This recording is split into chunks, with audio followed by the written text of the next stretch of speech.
All right. Welcome to the Unfazed, Unedited podcast, where we provide commentary on complicated topics in an uncomplicated format.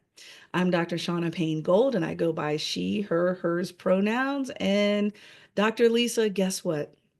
We don't get to lay eyes on each other like in person, Right, but right. we're in the same state. How about that? Finally. I know, I know. Hi, everyone. Lisa Ingerfield here, pronoun she, hers.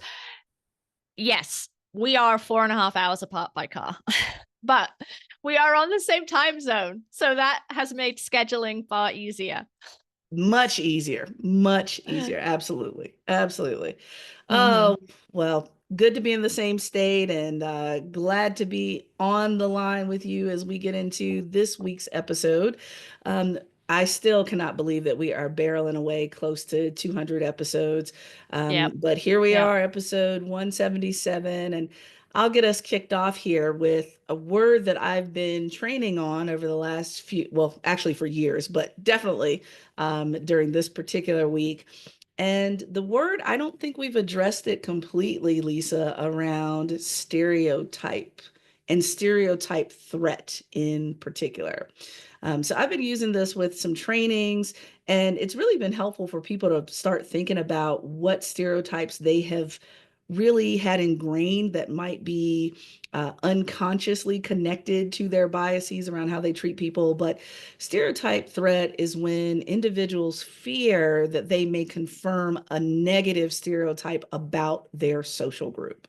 And so that means that usually when it comes to having this fear, it then begins to kind of weigh on you negatively because it almost makes you kind of think, rethink, even become almost paranoid about your professional performance or any other type of performance that you may have. And then you end up creating a self-fulfilling prophecy as a result. So the very thing that you wanted to avoid, you actually made happen in real time. And when I think about stereotype threat, I always think about the stereotype of specifically one of my identity groups, African Americans always seeming to be late, not on time, not early. In fact, it's a colloquialism that has been used for years, even within my community, sometimes outside of my community without permission, called CP time, quote unquote, colored people time. And being late has been this stereotype that's been thrust upon African Americans. And so, with that, a lot of us then get really concerned about being somewhere extra early, for example. Or, we might fly in somewhere a day early because we're afraid we're going to be late the next morning. Now, what really gets interesting is when we start to overthink it and then we end up being late anyway. So, Lisa, this may not be related to race, but I know this has happened to you and me before, where let's say Shaunna, the African American, is very afraid of being late for the Zoom call. So I'll log on early and just kind of hang out in the waiting room. And then I'll get caught up doing something else. And then, oh my goodness, I didn't see that they opened up the room. Now I can go in and I'm late anyway. It becomes this thing. And so, Lisa, I know you can probably think of some other stereotype threat that could happen with other identity groups, but that's one that I know I live on a regular basis that came up for me. Yeah, I think it's really, really pervasive, isn't it? Because as we were talking about which concept to talk about to discuss this week, I even though I know what stereotype threat is and have likely had this aha moment before, I had it again, and it was this, oh, I guess the stereotype of women who are assertive and know what they want and directly communicate are, is that you'll get called aggressive, bossy, bitchy, whatever. So to offset that likelihood, right, then you find yourself being really accommodating and smiley and friendly and, oh, it's okay, don't worry about it, right? Like, but then of course you could get accused then of being a doormat. So really it's a lose-lose situation, right? But I think it's just this ever-present thing that we are adapting our behavior based on the threat or the concern that we are going to get pigeonholed based on stereotypes that exist in our culture. So it's really, really powerful, isn't it? And actually, while you were talking, I looked up the origin of the word stereotype, right? Like, and it comes from the French word stereotype. I apologize to the French people who might be listening on my atrocious French accent there. But it's a combination of two Greek words, stereos and typos, presumably is how that's pronounced. And the stereos or stereos means firm and solid, and typos means impression. So it comes, so it's Greek words in French that have become popularized as stereotype in the English language.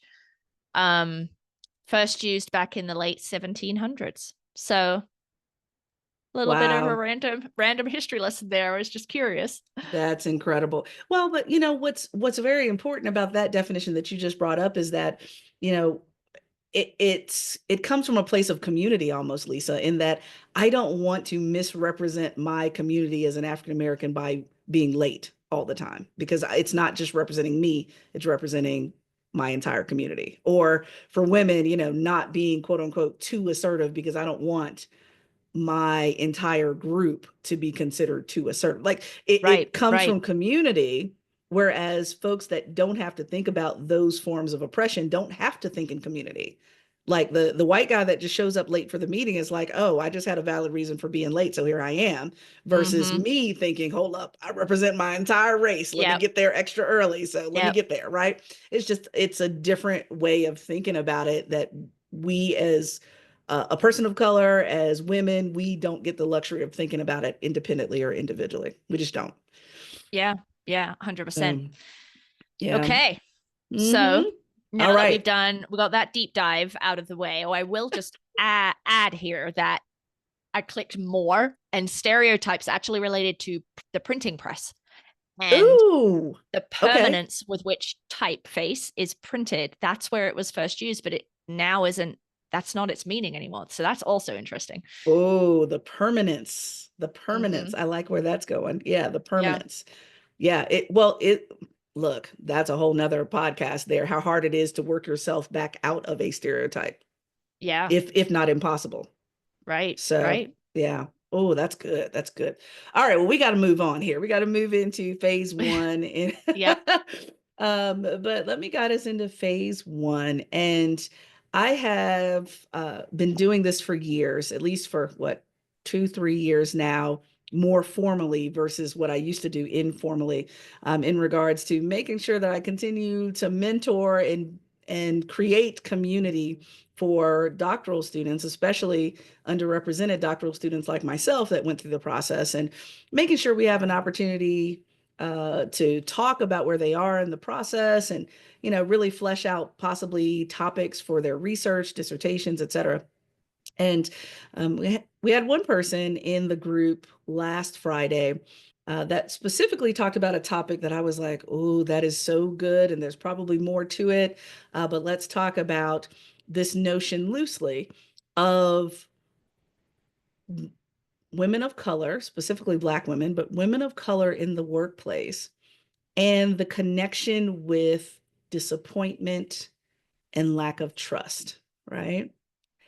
And I have to be clear with y'all. We've talked about this before on the podcast, but I just want to remind us that it's actually been 1 year since Dr. Antoinette Bonnie Candia Bailey died by suicide in regard to the bullying that was happening in her role in a higher ed environment.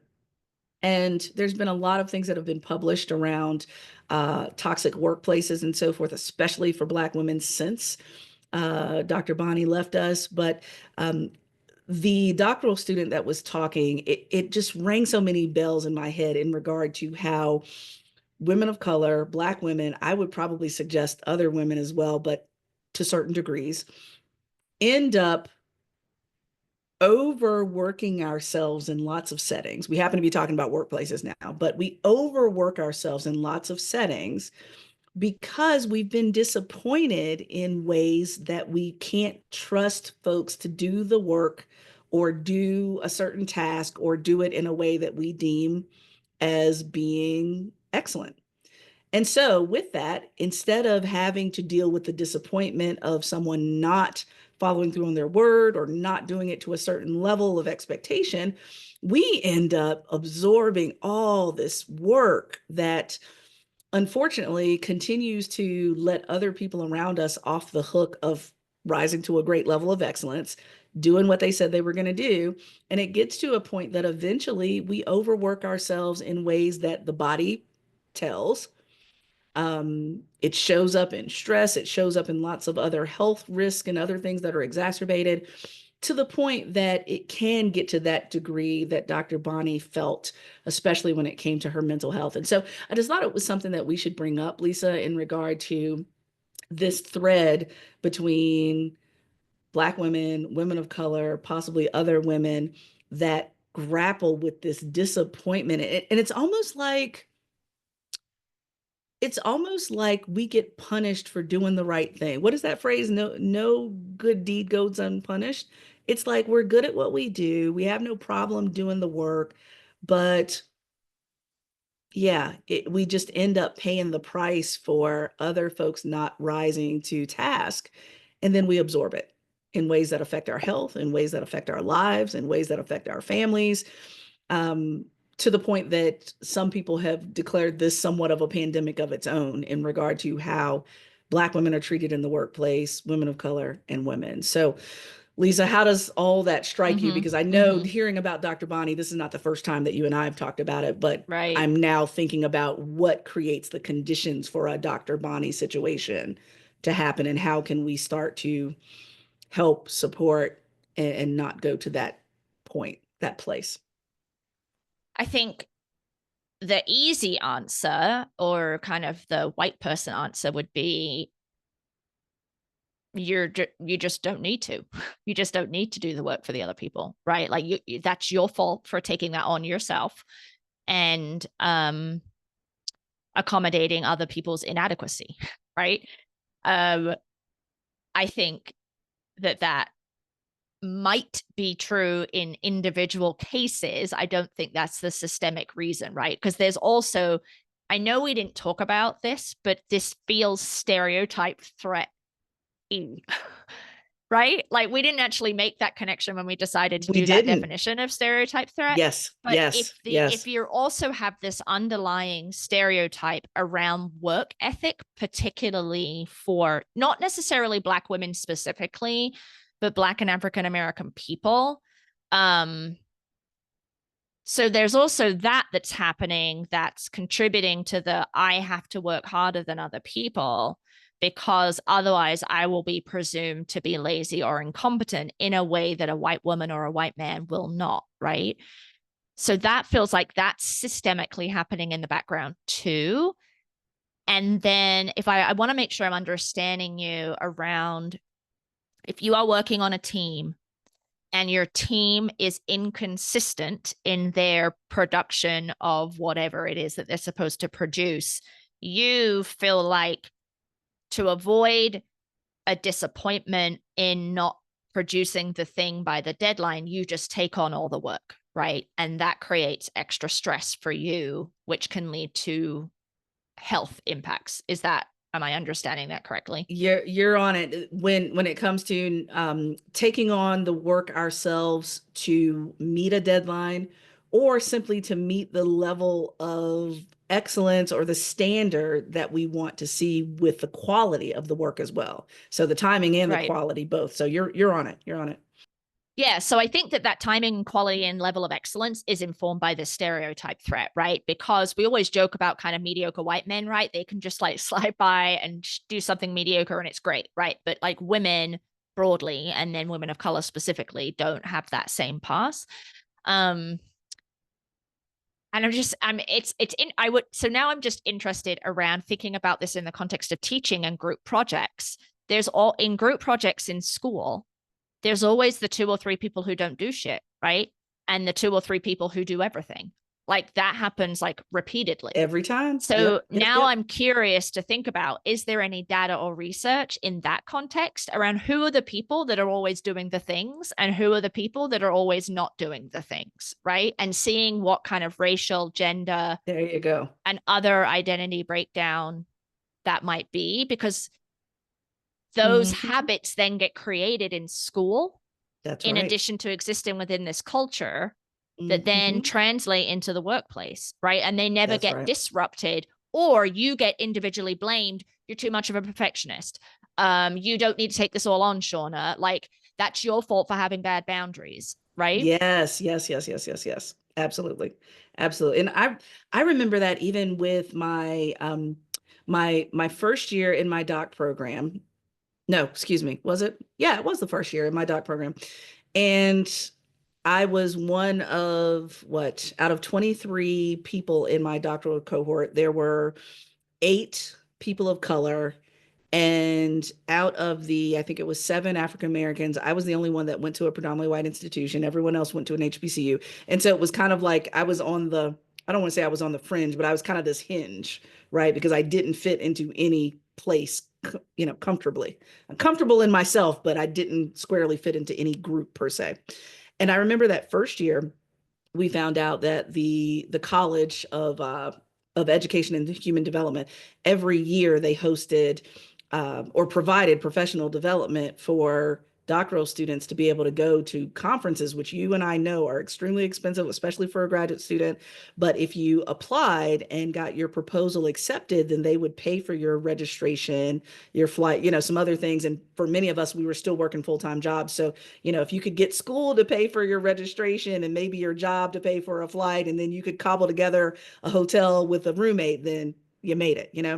And so I remember every single year in my doc program, actually, but starting with the first year, that I spent a lot of time learning how to apply to get a proposal accepted to be able to present at conferences because I'd never gone to academic conferences before. And my white counterparts, who I adore and I'm still close friends with, um, at that time were saying, "Hey, Shaunna, you're just doing way too much. Like, what's the big deal? You really don't even need to go to a conference. So, don't worry about it. Just, do your best, go to work every day, and we can apply the schoolwork to our actual day-to-day 9 to 5 work and keep it moving. But you're doing the most right now, right? Very similar to what you said before around you don't have to do all of that, that type of thing."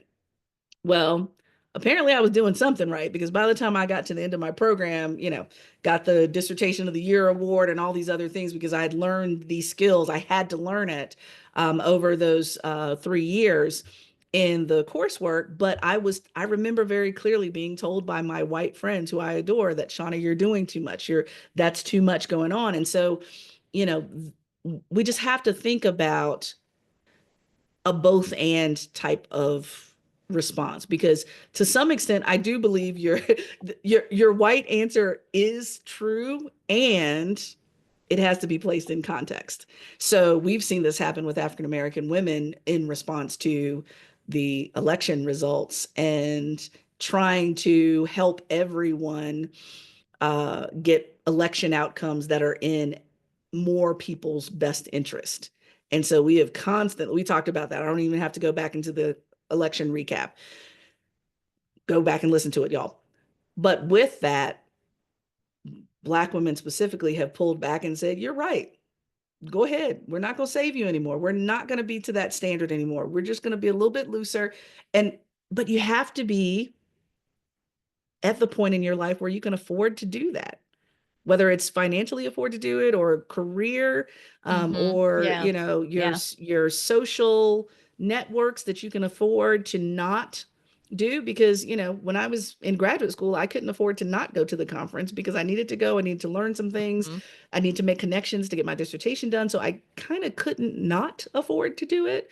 But even now, as someone who's been in my field forever, and if I were still working for a university, I would still at least consider how my faculty colleagues would think about me if I said, I'm not going to an academic conference this year. I know y'all are breaking your neck to go to 3, 4, 5 of them, but I'm not Mm-hmm. going.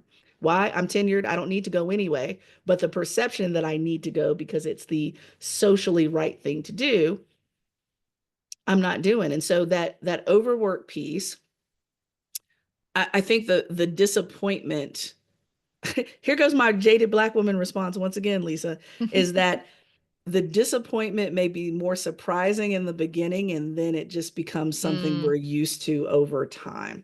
And we try to compensate for that. Yeah, and then it also taps into this kind of trope stereotype, I'm not sure what we would call it, of the superwoman, right? Which we've talked Oh, about yes. before. So I feel like there's actually a lot going on here that we don't have time to unpack, but I feel like it's more than I am constantly disappointed by the work production of my colleagues, so I'm just going to do it myself. Like, I feel like there's more happening there. Um, that brings in a lot of different threads that we've talked about before, but we do not have 3 hours to discuss this. I was So going to say we're woefully out of time, but just want to lift that up for folks. And one thing I'll just note, Lisa, that we can drop in the show notes is that there's an organization that did a really nice job of creating the Black Woman Toxic Suicide Prevention Guide, and it has a number of things in it, including Dr. Bonnie's bio, mental health resources, workplace abuse resources. I mean, it even has a great toxic job recovery playlist, which I thought was pretty cool because music can soothe a lot of things. And so, yeah, anyway, yeah, I'll be happy to drop the link in the show notes so that you all can access that and use it. You don't have to be a Black woman to use this. In fact, I would further encourage you, if you are not a Black woman, to use it so that you can mm-hmm. be part of creating an environment that becomes an ally to Black women rather than the toxicity that a lot of folks are experiencing. So, Yeah, yeah. anyway, on All to the right, next, Lisa. all right. On to phase two. So, you know, we're at the beginning of February now. So, late January, obviously, the state of California, Los Angeles County in particular, was devastated by several wildfires that they're obviously still dealing with now. And I thought this was worthy of a discussion because you, Shaunna, had texted me a post related to the disparate media coverage that had been given to the Pacific Palisade fire, which is kind of next to Malibu and is a more affluent community. A lot of famous people live there. Vis-a-vis the Eaton Fire, which is east of Los Angeles, downtown Los Angeles, and is north of Pasadena, right up against a mountain range, the name of which I am blanking on. That Eaton Fire was the second biggest. So Palisade was the largest by quite a lot, but the Eaton fire devastated a community called Altadena. And so the Instagram post was commenting that media coverage had been different, and in part it had been different because Altadena has historically been a middle class community broadly, but specifically had a significant African American middle class population, and so that was one of the reasons for the disparate media. And what was interesting at the time that you had sent me that was that the only fire I had been paying attention to actually was, excuse me, the Eaton Fire, because I know people who live in and around that area. So and also my whiteness would have probably likely impacted my noticing of that. So I kind of pricked my ears up and started to pay more attention and came across this article in the New York Times that talked about it. So I think this continues to be a problem, the ways in which our media covers, whether it's a natural disaster or some other horrible thing, and the ways in which, if there are white victims or wealthy victims, they disproportionately get more coverage, right? But interestingly about Altadena is that in the 1970s, the city was 43% Black. Because many folks had been pushed out of Pasadena because of redlining and racism. And so they had moved to Altadena, right? And so you had this kind of confluence of white flight, affordable, smaller houses than other places in LA County, and then the 1968 Fair Housing Act, which really changed the racial makeup of Altadena as a city. There's about 42,000 people that live there now. And so many of these houses were passed down generationally. And we've also talked about on this podcast that redlining and the prohibition on loans, mortgages to Black families has really impacted generational wealth, right? And so you had this community grow in Altadena, and it was this thriving middle class community that was highly racially diverse, and particularly for Black and African American families. Now that's been devastated. Right. So the New York Times piece said that 21% of residents affected by the Eaton Fire are Black, and Black residents of LA County is 8%. So you can see the disproportionality there in terms of the number of Black folks who are living in that community and then how they have been impacted. And part of this is because those homes were passed down generation to generation. Now those homes are gone. Many people, not just Black residents, but many people did not have fire insurance, which is a whole other conversation related to California and home insurance and fires. And so now they're not going to be able to afford to rebuild because those homes that they purchased for $75,000 way back when are now worth 1.3 million. So many families had already moved out of Altadena, and so that percentage had dropped in terms of Black residents. But the folks who stayed, who wanted to stay and pass it on generationally, that home, are now not able to. So you've got this community that has been devastated by this fire. It hasn't had as much coverage in the news, and there is another layer of loss when historically this community has been a space for Black families to own and accrue generational wealth. And I think that that has been really understated in all of the coverage. Oh yeah, well, this goes back to what we've talked about before around uh, being cognizant, going back to the top of what you just said, being cognizant of how we know media is going to be biased in a particular direction and compensating for that bias that we're aware of so that we are staying privy to what's going on. That's first. And then the other thing, once again, is that I appreciate how you laid out the history for us because when it comes to whether it's insurance, whether it's any type of restoration for the community itself, it's not going to take that history into consideration. And we realize I'm I'm very devastated for everyone that's lost what was valuable to them. I mean, I think about, when I purchased my home and, yes, it was a huge deal and, realize Right. how many people Right. in my family and my lineage that would have never have dreamed of having the Mm-hmm. the little stamp plot of land that I have, and they would have never dreamed of being able to do so. Yet at the same time, we have to think about, yes, everybody works hard, but who had to work harder? You know, everybody has to Yep. go to work every day to pay Yep. their bills, but who disproportionately had challenges that weren't necessary for them to get their homes? And so now that same lack of consideration is just going to turn around and happen again when it's time to restore these homes. And so, I appreciate it. I forget the name of the actor, but he's originally from New Orleans, and he talked specifically about the comparisons between this Yes. and Yes. Katrina. And, I don't want to take that lightly at all that he mentioned how there was already such a history of being Mm-hmm. so behind the standard of living that now it's like, how will anyone be able to recoup?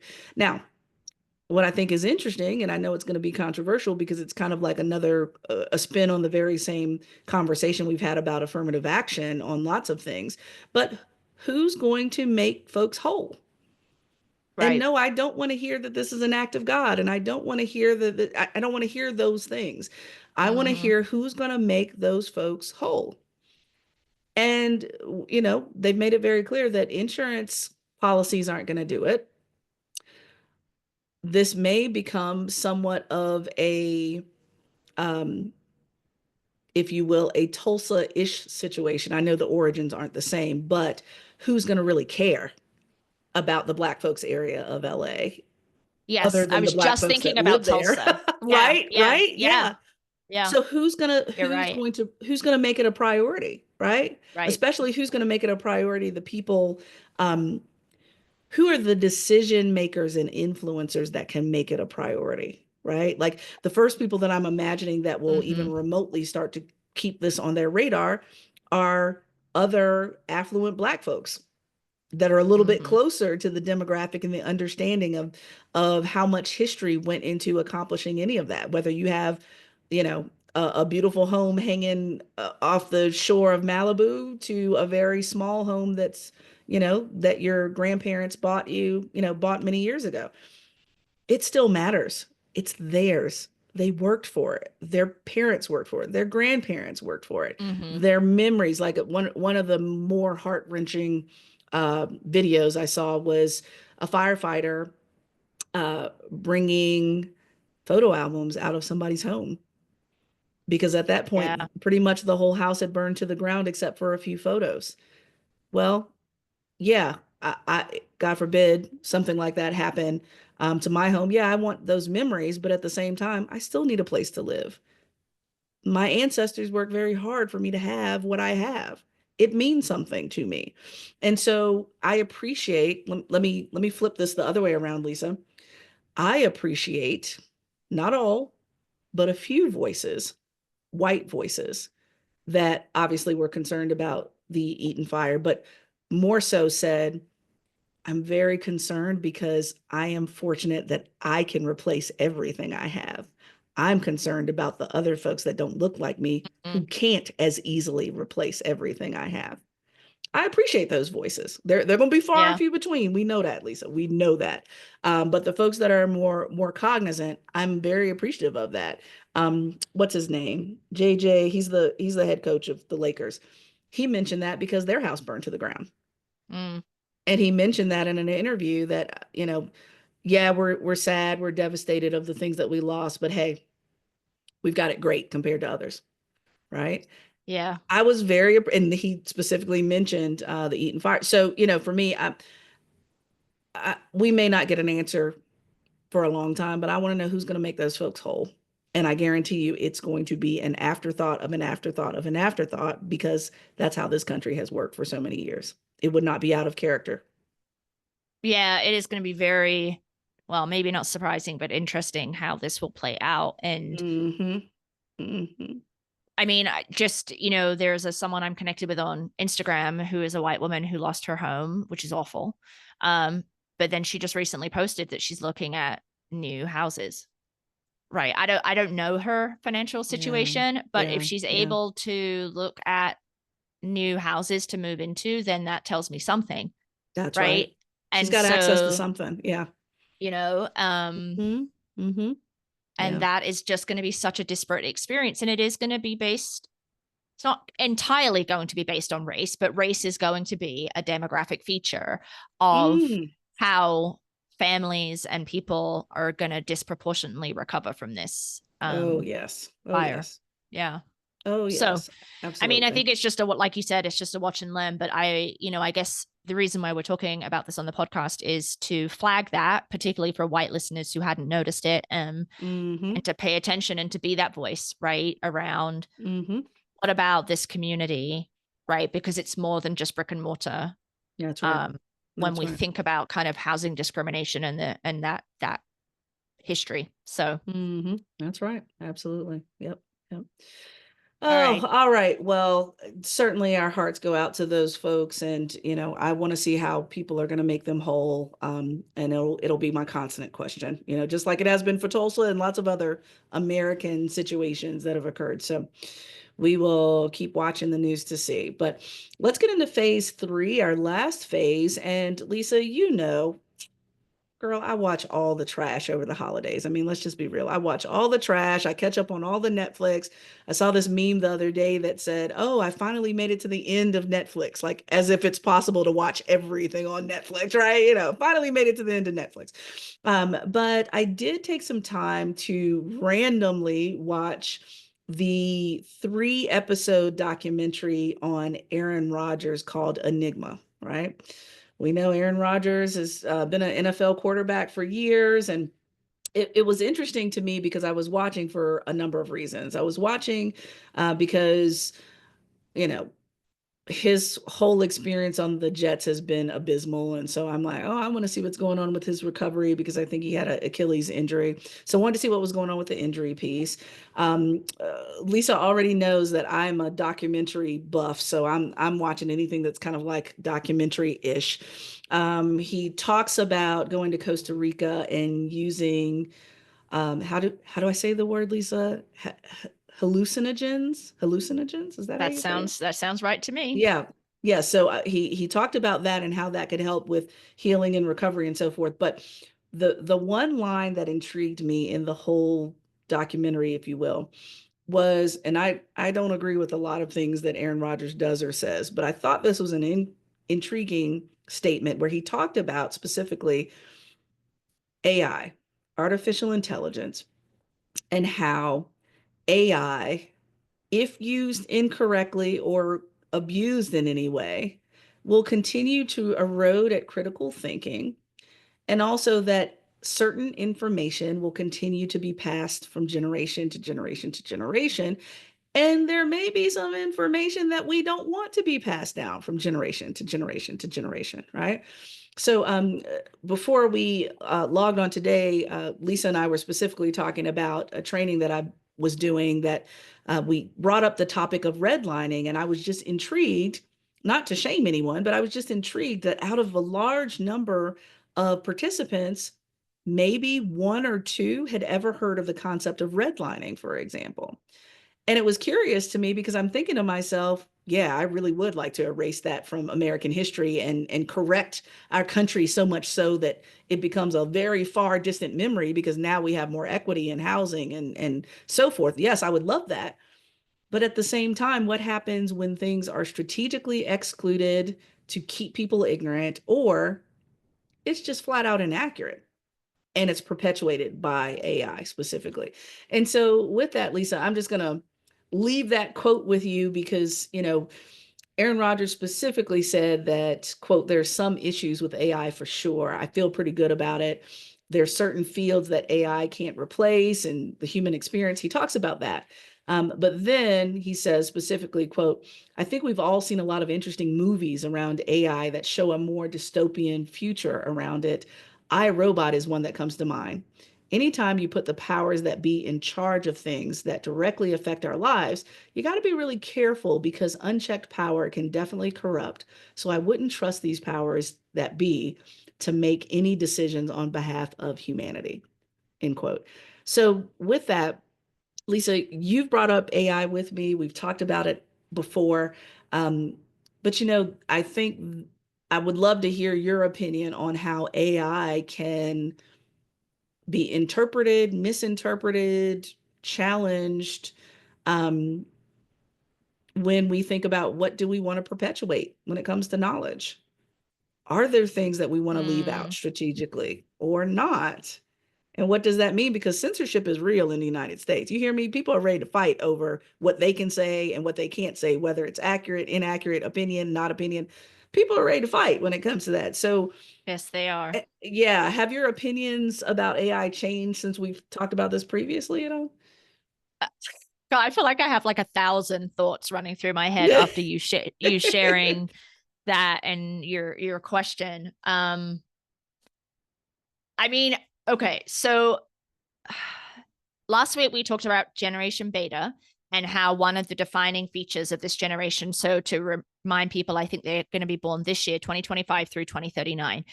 And AI is going to be a defining feature in that they're not going to know a world without it, right?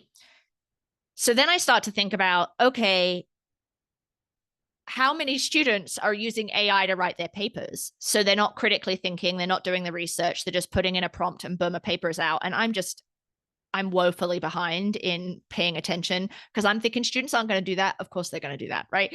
So so then I'm like, okay, so now you're Don't give using them the too much internet. credit. I Don't give right, them too right. much credit. You're using you're using the internet and AI to write your papers. So you're not actually doing the reading, you're not actually learning. Thereby, your critical thinking muscle is going to atrophy, right? So there's that. And then you have a proliferation of AI information on social media. And this is also very prescient that you bring this up because a few weeks ago, Mark Zuckerberg of Meta said that they're no longer going to be fact checking on Facebook, right? Because he sees the tides have turned, the people have spoken. Apparently, people don't want fact checking anymore or don't really want, the truth. And so then I see, so, okay, so now you're going to have all this AI stuff that's being generated both maliciously and not, but it's not going to get fact checked. So that's going to proliferate, right? And then we also have as much as I critique journalism and how I don't think they do a good job, if we lose humans, to Aaron Rodgers' point, the human experience, if we lose humans writing about things, then history just gets rewritten in a way that is in alignment with those who are in power, right? So I kind of think I kind of see his point 100%, although I could see how he would apply it in a way that I wouldn't agree with. But thinking about the ways in which AI could be utilized and manipulated in terms of propaganda, I mean, we've just got to look at the way that January 6th is being rewritten. It's being rewritten verbally by humans, right? They're taking stuff off the internet. Actually, there was a really interesting On the Media podcast, no, On Point podcast by NPR, where they were talking about there's a national archive for the internet, forgetting what it's called. But anyway, it's being sued over a number of things. But Elise Stefanik, who originally after January 6, 2021, put out the statement that she's anti-violence, this isn't good, these people should be prosecuted for things of the law, blah, blah, blah, right? That statement is now completely gone and wiped from her website. So you cannot find it, right? Because she has done a 180 degree. She's now calling people who perpetrated violence on January 6 hostages. But this web archive has it, right? And so the point of this discussion was, what if that goes away? Because people can manipulate the truth and fact and history. And so then you throw AI into the mix, per what Aaron Rodgers is saying and what you're saying. And so then the information that gets passed down to generations about January 6th, if people are no longer in the mix and those records are no longer in the mix, then a version of January 6th as a patriotic tourist trip, 100 years from now, is that going to be what stands?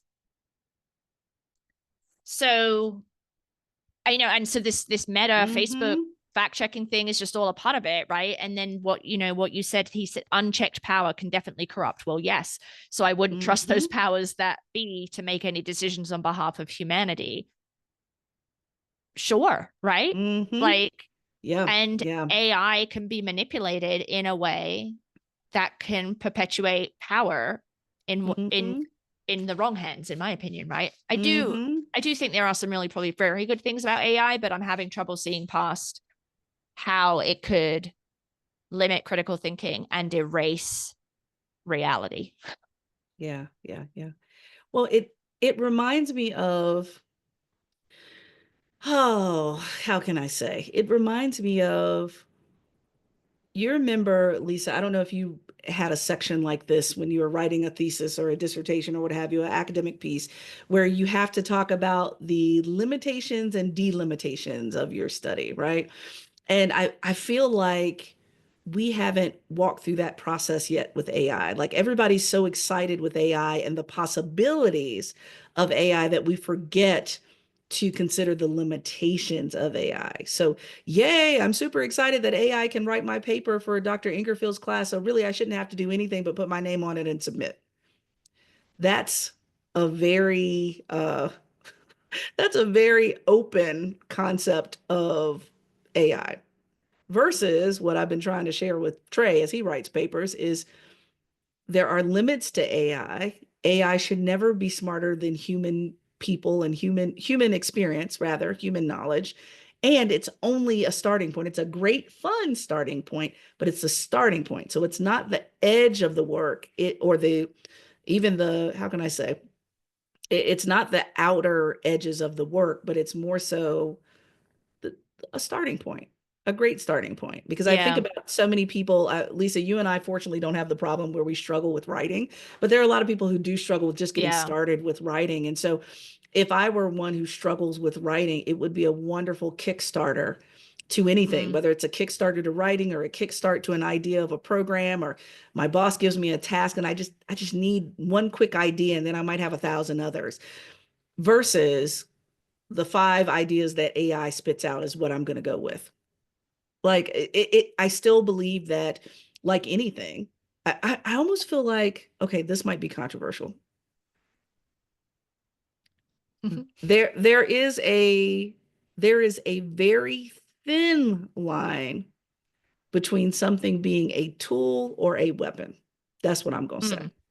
Yeah. Think about that. If you are, God forbid, if you're in your home and you need to defend yourself or something like that, you can use that steak knife that you were going to cut your dinner with to possibly do something else if pressed to do Yeah. it. Like it's a tool for eating dinner, but yeah, it can be quite dangerous if not used in the way intended. I feel that way about AI is that Mm-hmm. are we gonna use it as a tool or are we gonna let AI um are we gonna allow AI to use itself as a weapon? And we need to control that. We need to figure out a way to control that. And I'm sure we have not gotten to that point.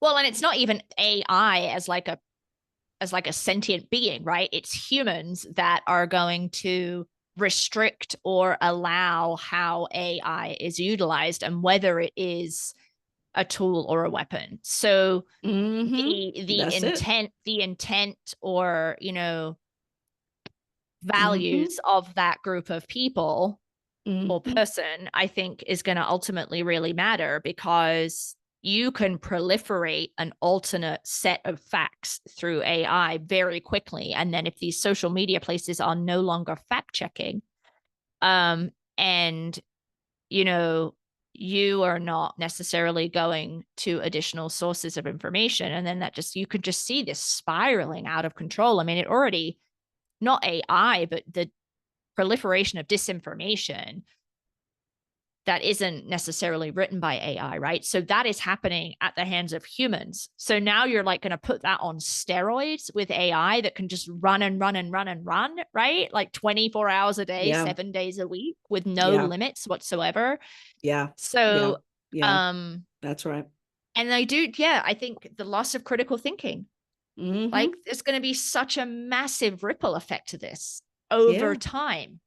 And I Yeah. don't think that's being talked about. Yeah. So Yeah. yay, Aaron Rodgers. I guess I never thought I'd say that, but Hello. Exactly. Exactly. Yeah. So, I appreciate the thoughtfulness around AI. I mean, like I said, I'm not a fan of Aaron Rodgers, and so it kind of fits into that old saying, a broken clock is still right twice a day. I feel like he was right on a couple of these things here right. in regard to AI. So I think in agreement with him in regard to how we need to be very careful, but also very intentional, and not letting the use of AI run amok. So, Lisa, look, get your students in check here now. Make sure that they know that I don't know. I that feel like I'm just burying my head in the sand. If I don't mention AI, then they won't think of it, that which is obviously very stupid. But no, but that's a great point though, because there will be some folks that won't think about it. Well, that goes into a whole nother topic though, Lisa, around academic honesty and how we define academic integrity in the yeah, moments of AI. Like I need to talk to some of my friends that are still in higher ed that have to grapple with this now, right? So, yeah. because some people, like I had that conversation with Trey around to what degree is AI use academic dishonesty or getting some condoned help to start a Mm-hmm. project that I finish with my own brain, my own intellect, my own work. So, yeah, Yeah. yeah. You know, it makes me think of that 1984 quote. I posted it on Instagram. Let me see. Mm-hmm. It's 1984, George Orwell, right? The Yeah. party is in control, and it says the party told you to reject the evidence of your eyes and ears. It was their final most essential command. And so Oof. I think Mm-hmm. about that in how history is getting rewritten even now through people who just acquiesce because that is most beneficial for their accrual of power. But if we then supplant humans with artificial intelligence at the Mm. hands of immoral people, then reject your eyes. It's going to be very hard, right? Mm. Mm-hmm. Yeah, absolutely. Did that come from 1984? Yeah, yeah. Oh, that's It's pretty a good quote. actually. It's a quote. Yeah. Mm-hmm. Oh, I was about to say this episode might become 1984, frankly. Oh, we just got to be more careful, y'all. That's all I'm saying. I don't want to Yeah. come off as an AI hater because I'm not. I think it's really cool, but at the same time, like any other tool or weapon, what hands are we putting it in? Yep. Questionable. So yeah, 100%. Yeah. yeah. All right. So Let's wrap it all up right. on that really uplifting note. I know we're always there, right? At least I know, I know. Well, look, if you enjoyed this week's episode of Unfazed Unedited, please make sure that you share it. Again, you probably found this on YouTube under Unfazed Unedited, or you found us at Apple Podcasts, Spotify. We're on Instagram. You can find us there at Unfazed Pod, LinkedIn at Unfazed Pod, or you can just simply email us if you'd like for us to define a word or talk about a topic that you discovered. info@unfazedpodcast.com. If you forget all that, don't forget to go back to our website where it has all of the new and archived shows at unfazedpodcast.com. And if you like this week's episode, then make sure that you like, subscribe, leave a review, and share with your friends or coworkers or anyone in this phase of your life. So, Dr. Lisa, until next time. All right. Until next time.